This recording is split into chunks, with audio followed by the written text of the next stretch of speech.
Everyone, मैं कुमार गौरव स्वागत करता हूं अपनी यूट्यूब चैनल जिसका नाम है स्टडी वाला अड्डा। आपको पता है हमने अभी इस करिकुलम में स्टार्ट किया है।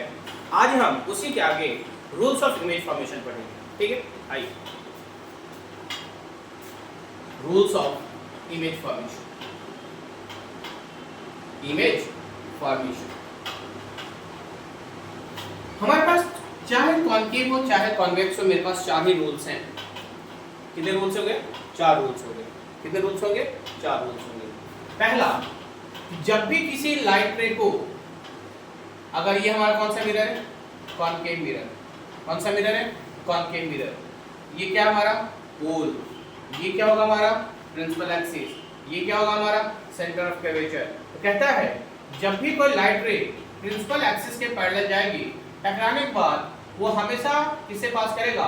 फोकस से। पहला रूल है, पहला रूल है। और हमेशा याद रखिएगा, आप जब भी कोई रे डायग्राम बना रहे हैं तो रे डायग्राम बनाने के बाद आपको ये ध्यान रखना है कि आप लाइट का डायरेक्शन दिखाएंगे, नहीं तो एग्जामिनर जो है सीधा सीधा काट के कहेगा, लो भाई आप 0/सन्नाटा पाओ। आप खुश हो कहेंगे सर हम तो लिख के आए थे लेकिन बना नहीं, नंबर नहीं मिला। अरे लिखा था आपने, लेकिन एक माइन्यूट सी गलती आपका नंबर कटवा दिया। छोटी सी गलती, छोटा सा गलती आपका नंबर कटवाता है। तो आप उस गलती को करेंगे क्यों जब आपके पास सब कुछ पता है। ऐसे ही हम अगर कौन से मिरर को ले लें, ये कौन सा मिरर है? Convex mirror. कौन सा मिरर है?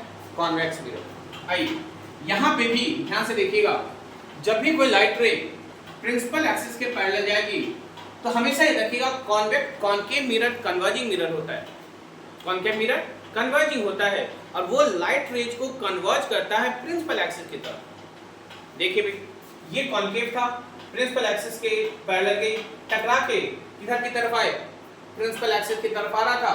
और इस जब कोई लाइट रे प्रिंसिपल एक्सिस की तरफ आ रहा होगा टकराने के बाद, मतलब रिफ्लेक्टेड रे जब प्रिंसिपल एक्सिस की तरफ आ रही होगी और उसको किसी पॉइंट पे कट कर रहा होगा, वो हमेशा कहलाएगा वो कन्वर्जिंग। क्या कहलाएगा? कन्वर्जिंग।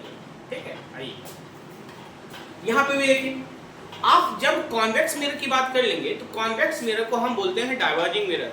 कौन सा मिरर? Diverging mirror. डाइवर्जिंग का मतलब होता है आप रिफ्लेक्शन करने के बाद प्रिंसिपल एक्सिस की तरफ नहीं, प्रिंसिपल एक्सिस से दूर भागेंगे।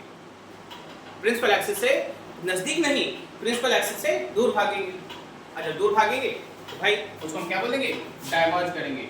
ये है प्रिंसिपल एक्सिस के पैरेलल, टकराया, टकराने के बाद रिफ्लेक्टेड, जब प्रिंसिपल एक्सिस के किसी पॉइंट को नहीं कट कर रहा है, आप जबरदस्ती इसको कट कराएंगे। अब कट करेगा जहां पे, वही कहलाएगा सर हमारा क्या? फोकस। तो हमेशा याद रखिएगा, प्रिंसिपल एक्सिस के पैरेलल जब भी कोई लाइट जाती है, चाहे कॉनकेव हो चाहे कॉन्वेक्स हो, हमेशा किससे पास करेगा? फोकस से पास करेगा। ध्यान से रखिएगा, ये हमारा कौन सा है? रियल फोकस है और ये हमारा वर्चुअल फोकस है। क्यों?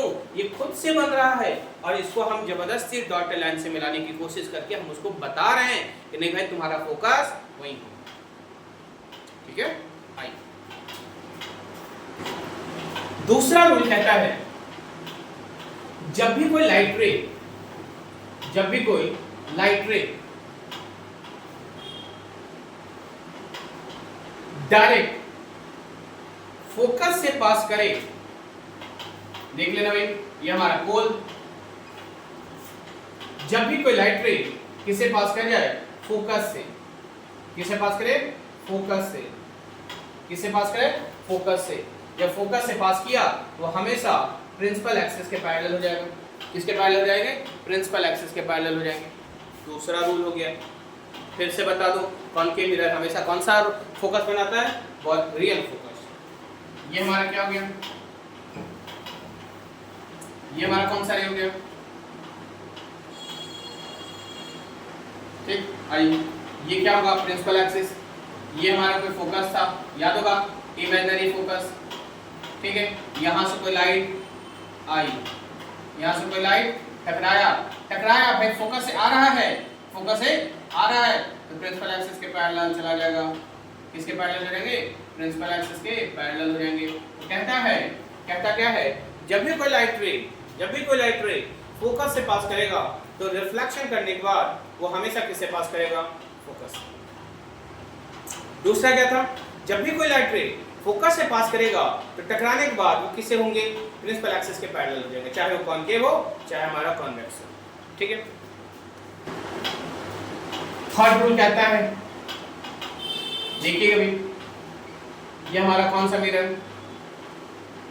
कॉनकेव मिरर, ये क्या प्रिंसिपल एक्सिस, क्या होगा प्रिंसिपल एक्सिस, ये क्या कहलाएगा पोल, अरे क्या कहलाएगा पोल। जब भी कोई लाइट रे सीधा सेंटर ऑफ कर्वेचर से मिलेगा, किसे मिलेगा, सेंटर ऑफ कर्वेचर से मिलके आएगा, टकराने के बाद वो हमेशा जिस पाथ से आया था उसी पाथ को चला जाएगा, मतलब जिस रास्ते से आया था वही रास्ता चला जाएगा। बाहर तेरे लिए रास्ता नहीं है, आपके लिए जगह नहीं है, जहां से आए हो वहीं को जाओ, कहते हैं ना जहां से आए हो वहीं को जाओ। कहने का मतलब हमारे पास तीन रूल हो गए, पहला प्रिंसिपल एक्सिस के पैरेलल, दूसरा फोकस से पास कर रहा है, तीसरा सेंटर ऑफ कर्वेचर से पास कर रहा है। वैसे ही हमारे कॉन्वेक्स में भी होगा। डरना क्या है भाई, सबसे आसान चैप्टर है, 10th के पॉइंट ऑफ व्यू से बहुत आसान है, बहुत इंपॉर्टेंट भी है। मान लीजिए भाई ये हमारा एक सेंटर ऑफ कर्वेचर हो गया, कहीं से लाइट आया, कहीं से आया, टकरा के फिर रिटर्न हो जाएगा, टकरा के फिर रिटर्न हो जाएगा, ऐसे को बोलते हैं क्या सर, हम the third rules for the image formation. ठीक है, फोर्थ रूल क्या कहता है, आसान है, सबसे आसान है भाई, आ जाओ, ये हमारा क्या प्रिंसिपल एक्सिस, कहता है कुछ नहीं भाई, सीधा पोल पे गिरा, फॉल करा दो, जितना एंगल बनाया उतना ही एंगल बना के वो रिट्रेस करेगा, अलग जाएगा डायरेक्शन में। भाई देखो क्या ये सब क्यों बराबर एंगल, क्योंकि आपको पता है रिफ्लेक्शन हो रहा है, और रिफ्लेक्शन हो रहा है ना, तो वो लॉ ऑफ रिफ्लेक्शन कहता है एंगल आई बराबर एंगल आर, मतलब angle of incidence is equal to angle of reflection. उसकी वजह से इस कहीं भी रिफ्लेक्शन होगा, कहीं भी बाउंसिंग बैक ऑफ लाइट होगी, वो हमेशा उस लॉ को फॉलो करेगा। आई कौन सा मिरर है सर, ये हमारा है कॉन्वेक्स मिरर, ये क्या हमारा प्रिंसिपल एक्सिस। कहता है भाई लो भाई, पोल पे गिरा दे रहे हैं डायरेक्ट लाइट को, हम सॉरी पोल पे हम लाइट को गिरा दिया, जितना एंगल बनाया उतना ही एंगल बना के वो चला गया। ये हमारे क्या चार रूल्स ऑफ इमेज फॉर्मेशन। ठीक है, कल हम इसी के आगे image formation by concave mirror और कॉन्वेक्स मिरर पढ़ेंगे। हमारे पास टोटल 8 इमेजेस होंगे, जिसमें हम कॉनकेव के 6 अलग अलग पोजीशन पे ऑब्जेक्ट को रखेंगे और 6 अलग अलग पोजीशन पे हमारा इमेज बनेगा, जबकि कॉन्वेक्स में जो हमारा एक डाइवर्जिंग मिरर है उसमें सिर्फ एक होगा, एक हम ऑब्जेक्ट को रखेंगे इंफिनिटी पे, दूसरा रखेंगे कहाँ, सिर्फ प्रिंसिपल एक्सिस पे। जबकि कॉनकेव की बात करेंगे, कॉनकेव के केस में हमारा एक हमारा इंफिनिटी पे, दूसरा हमारा सेंटर ऑफ कर्वेचर के बाद, तीसरा हमारा सेंटर ऑफ कर्वेचर पे, चौथा फोकस और पोल के बीच में, सॉरी फोकस और सेंटर ऑफ कर्वेचर के बीच में, पांचवा फोकस के बीच में, फोकस पे, और छठा फोकस और पोल के बीच में। इतने 6 जगह पे 6 अलग अलग पोजीशन पे हम ऑब्जेक्ट को रख के हम इमेज बनाएंगे और 6 अलग अलग पोजीशन पे हमारा इमेज बनेगा। बस अंतर है कि कहीं पे जाके रियल बनेगा, कहीं इमेज बने, कहीं वर्चुअल बनेंगे, कहीं छोटा बनेगा, कहीं इनलार्ज बनेगा, कहीं हाईली इनलार्ज बनेंगे और कहीं पे जाके वर्चुअल इमेज बन जाएगा। ठीक है, तो इसकी कहानी हम आज नहीं कल करेंगे। तब तक के लिए थैंक यू। ज़्यादा से ज़्यादा चैनल को सब्सक्राइब करवाइए, अपने दोस्तों से कहिए, अपने जितने भी सोशल मीडिया उस पर हमारा